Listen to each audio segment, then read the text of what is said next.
বাঁচলে প্রকৃতি বাঁচবে দেশ, রক্ষা করে গাজনের পরিবেশ, এই স্লোগানকে সামনে রেখে শেরপুরের গজনীয় অবকাশ কেন্দ্র এলাকায় অনুষ্ঠিত হয়েছে মানববন্ধন।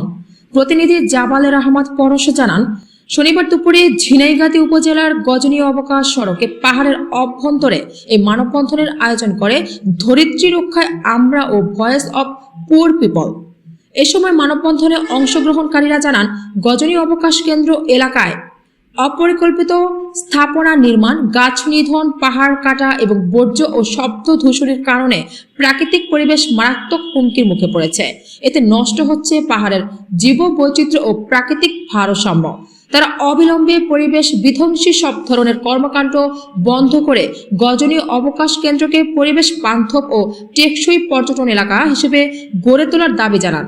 মানববন্ধন থেকে প্রশাসনের প্রতি আহ্বান জানানো হয়, প্রাকৃতিক সম্পদ রক্ষায় কার্যকর পদক্ষেপ গ্রহণ করে ভবিষ্যৎ প্রজন্মের জন্য গজনীর পরিবেশ সংরক্ষণ নিশ্চিত করার।